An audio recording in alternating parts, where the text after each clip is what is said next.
Assalamualaikum warahmatullahi wabarakatuh. Selamat pagi anak-anakku sekalian. Kelas 8 MTS Nahdlatul Muslimin. Bertemu lagi dengan saya, mata pelajaran prakarya. Kali ini kita bertepatan dengan pertemuan yang keempat. Kita melanjutkan pembahasan materi dari pertemuan yang ketiga. Kalau pertemuan ketiga kita bahas tentang penjernih air dari bahan alami. Sekarang pada pertemuan keempat kali ini kita membahas tentang penjernih air atau penjernih air dari bahan buatan.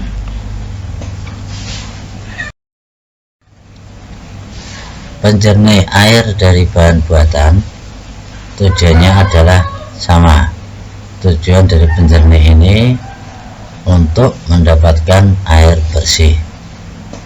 Nah, pengolahan penjernih air bahan buatan tetap dilakukan secara fisika melalui beberapa tahapan, yaitu penyaringan, pengendapan, penyaringan atau absorpsi, dan yang terakhir adsorpsi.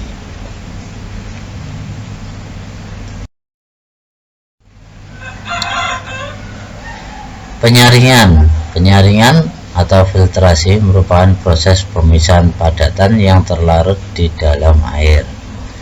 Pada proses ini, filter berperan memisahkan air dari partikel-partikel padatan.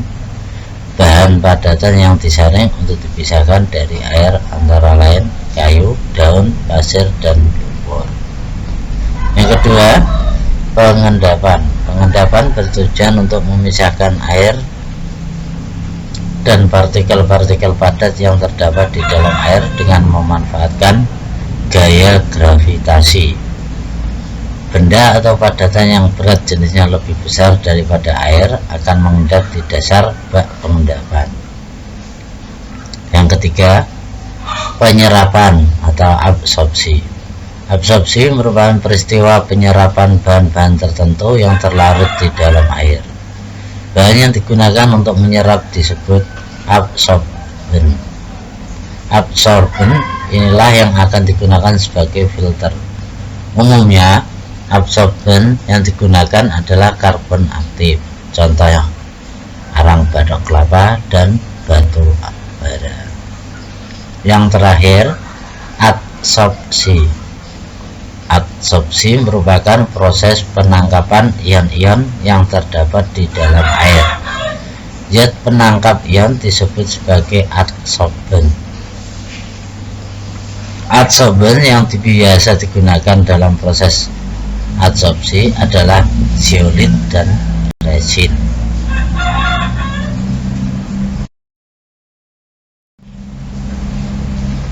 Bahan dan alat yang dibutuhkan untuk penyaringan air dengan bahan buatan. Yang pertama, klorin tablet. Ini digunakan untuk membunuh kuman, virus, dan bakteri yang hidup di dalam air. Yang kedua, pasir aktif, biasanya berwarna hitam dan digunakan untuk menyaring air sumur bor dan sejenisnya. 3. Resin softener, untuk menurunkan kandungan karbon dalam air. Kemudian resin kation digunakan untuk industri air minum, baik usaha air minum isi ulang maupun pabrik air minum dalam kemasan. Yang kelima, pasir zeolit. Ini untuk penyaringan air dan mampu menambah oksigen dalam air.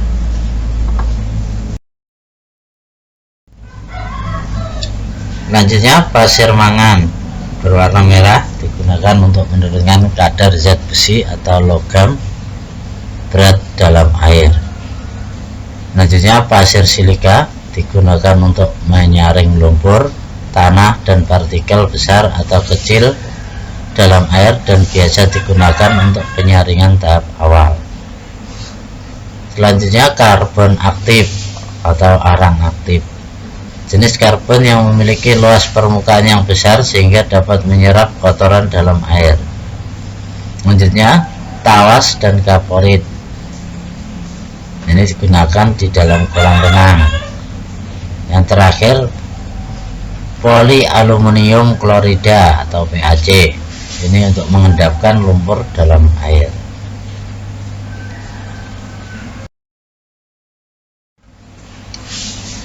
Teknik dan prosedur pembuatan alat penjernih air dengan bahan buatan.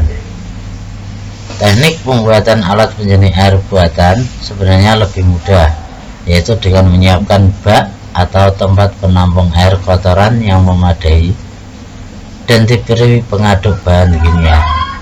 Selanjutnya, menyiapkan bak pengendap dan penampung air bersih. Penjernih air dengan bahan buatan biasanya diterapkan di daerah yang memiliki tingkat kekotoran air yang cukup tinggi. Kekotoran yang dimaksud adalah tercampurnya salah satu atau lebih bahan pencemar seperti lumpur, zat pewarna, kuman, dan yang lain. Sedangkan prosedur pembuatan alat penjernih air bahan buatan harus melalui tahapan survei bahan baku air yang akan dijernihkan, sehingga dapat digunakan bahan kimia yang tepat. Penggunaan bahan buatan atau kimia cukup dengan kuantitas yang sedikit, atau dengan maksudnya kuantitas itu adalah dengan ukuran.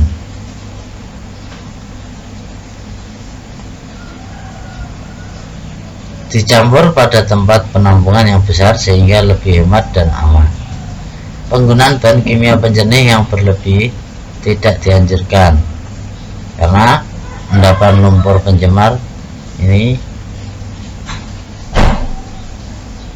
akan mempengaruhi lingkungan sekitar.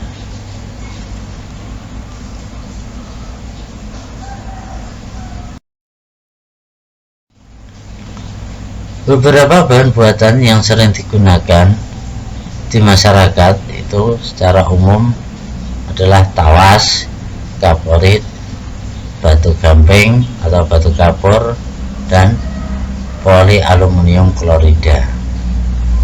Tawas dan batu gamping berfungsi untuk mengendapkan kotoran yang ada di air, tetapi ini tidak membunuh kuman atau zat kimia lain. Kaporit berfungsi untuk membunuh kuman, virus, dan bakteri di dalam air, tetapi tidak dapat mengendapkan kotoran. Sedangkan arang tempurung atau batok kelapa berfungsi untuk menghilangkan bau, rasa yang tidak enak, dan menjernihkan air. Bahan buatan lain yang juga dapat digunakan adalah filter ultraviolet dan keramik. Anak-anak bisa kalian lihat pada gambar.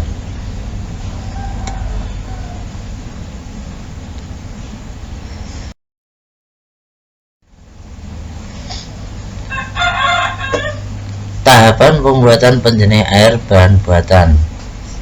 Tahapannya adalah yang pertama melalui perencanaan, kemudian ide atau gagasan. Setelah itu baru mengidentifikasi kebutuhan.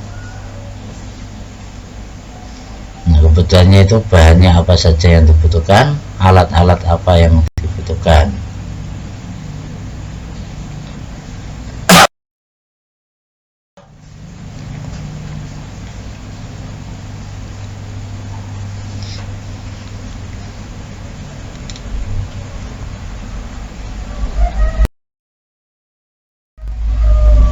Proses pembuatan itu melalui beberapa langkah-langkah atau melalui beberapa prosedur kerja. Anak-anak bisa memperhatikannya, atau lebih jelasnya bisa kalian buka di LKS.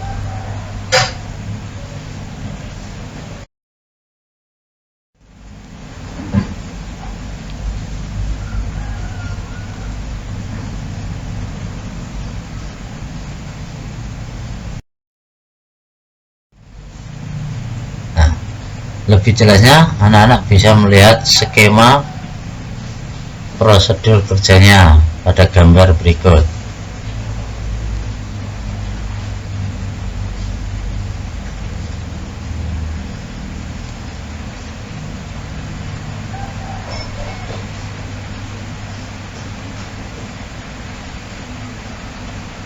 Sekian anak-anakku sekalian materi pada pertemuan keempat kali ini. Jangan lupa nanti setelah ini kalian harus mengerjakan latihan.